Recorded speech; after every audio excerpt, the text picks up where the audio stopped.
Hello, and welcome back to my channel. This is Reality with Diva D. How are you doing, Chad? I'm gonna get right on into it. The tea is piping hot, and I'm just gonna spill it. Are y'all ready for a taste? Okay, here we go. Now, here's my little take on what's happening with Todd and Candy Burris. Oh, I said, dang that everybody, I meant Tucker. I hate when people do that. But anyway, the point is, I'm sure you all know by now that the word on the street, allegedly, that they are getting a divorce. Now, here's my take on Todd and Candace's relationship. Now, they have been together for 11 years, right? And when they met through a bone collector type guy, right? He told he told Candace that her true love was right in that area, but I don't recall him saying they were gonna stay together. Well, if you don't know and you don't watch the Real Housewives of Atlanta, they've had obstacles throughout their relationship. And the main obstacle was Mama Joyce. If you recall, Mama Joyce had a issue with Todd. And the thing about it is, and what you have to understand, and I am by no means of this thinking generally, like for instance, me, an average working woman who makes average money, um, I wouldn't date down. You know what I'm saying? I would have to have someone who is equal to me or more. The thing about it was, this has always been Mama Joyce's attitude for Candy, right? She always wanted Candy to date up. Now, the problem with Candy dating up is that it's going to be very rare for Candy in her tax bracket to date someone within her tax bracket. It's just what it is. If Candy did not want to be alone, and I could tell Candy did not want to be alone.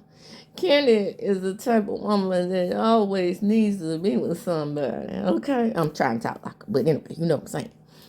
And to me, Candy is the type of woman that always needed to be with someone. So, in my opinion, being that she is not the average woman, Candy would be hard pressed to find someone in her tax bracket. It's just, to me, impossible. And I know she didn't want to be alone. And when Ty came along, to me, he was like a breath of fresh air. Handsome, short, but handsome. Not my type because he's short, but you know, her type because she's short too. Candace a little lady. And by the way, one of my favorite people, okay, because it is not just her singing. I know people drag her about her singing all the time, you know. While I guess I'm, in the minority, I understand Candy's voice. I understand what Candy meant to escape. And apparently the younger generation do not understand what Candy meant to escape. But I understand what Candy meant to escape, because escape is a four-part harmony. And in those types of groups, you need a base. It's what it is. Candy's voice is unique to me. It wasn't just her voice that attracted me to being a fan of her. I just like her personality. I'm not saying that she was the nicest, because I got to know her really well on, better on the Real Housewives of Atlanta. It wasn't just that, it was just something magnetic about her spirit for me. And then there's a lot of people that don't like Kenny. And a lot of people there were out there rooting for the downfall of this relationship. That was never me. I knew at times that it was going to be moments where she and Todd was going to bump heads over finances. Well, when they got married, she put in her prenup that he was not to get anything, okay? Anything that he didn't come into the relationship with. But what people are failing to understand is that he did contribute to this relationship. Being that he was production with the Real Housewives of Atlanta, it's quite possible that he kept her role on the show by marrying her, because from the beginning, in the beginning, and since the beginning, people were calling her boring. Now, by no means was I impressed with her stint as a housewife by herself. But Kandi had that family dynamic that was very attractive, right? So it was that. And then seeing her businesses grow, because she came on as a singer-songwriter, right? So then seeing her businesses grow. Now, by this point, Todd is in the picture. Todd is right there in the picture, helping her learn to produce. Helping her learn to produce TV. That's not Candi's forte. Helping her learn to produce plays. And did I say foyer? Foyer is in a building. I meant forte. Excuse me.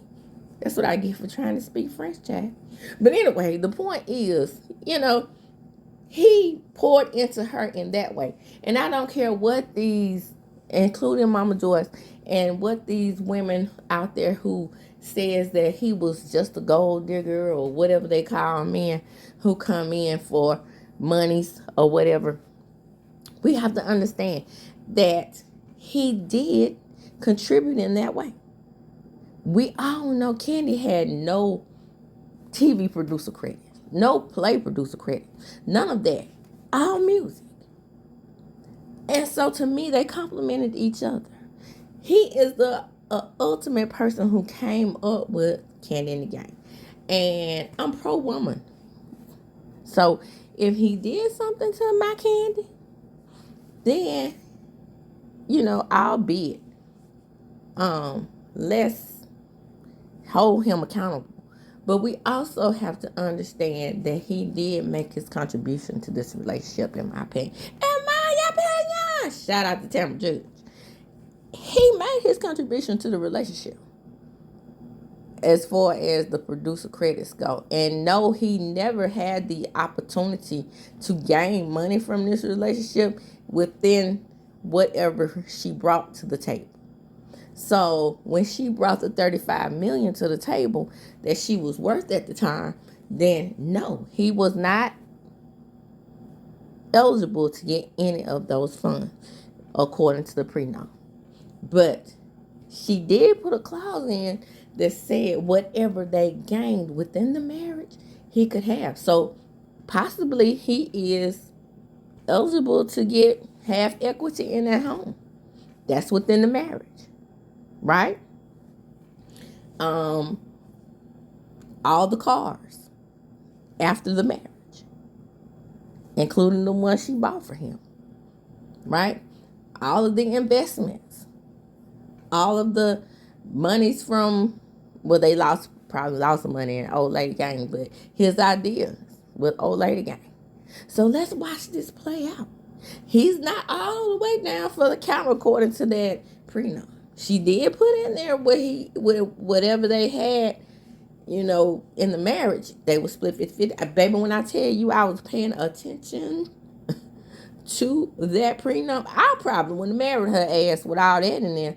Now, yes, I would have been like, yes, you're entitled to all of what you came into the marriage with. Well, throw me $5 million. It ain't gonna hurt you, girl. You won't go broke if you throw me a little $5 if I stay in this marriage, if we don't make it work. But they also have 2 kids.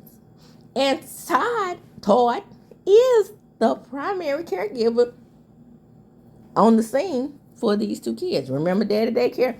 He videos, and that might have been a part of his plan. Who knows? I'm beginning to see some things here. But he videotaped Daddy Daycare. So just from the outside looking in, it did appear that he was the primary caregiver to the children. Could he possibly get child support? Even if they do have joint legal custody, he would be eligible for that, being that from a parent's sake, he's the primary caregiver to the 2 children that they share. So again, let's watch this thing play out, y'all. It's gonna get ugly before it gets pretty, unless they get back together.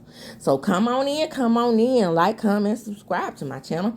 Hit the notification bell button. You will be notified when I upload a video. Share the video. Because why? Sharing is indeed caring. Come on in and let me know, what do you think of Todd and Candy split? Do you think that he should get something out of this relationship?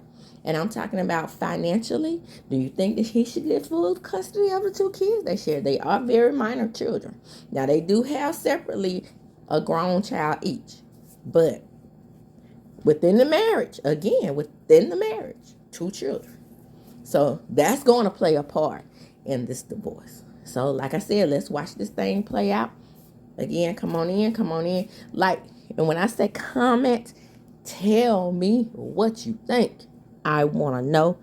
Comment to me and I will comment back. And as I do when I close, I'm going to chunk them up. Deuces.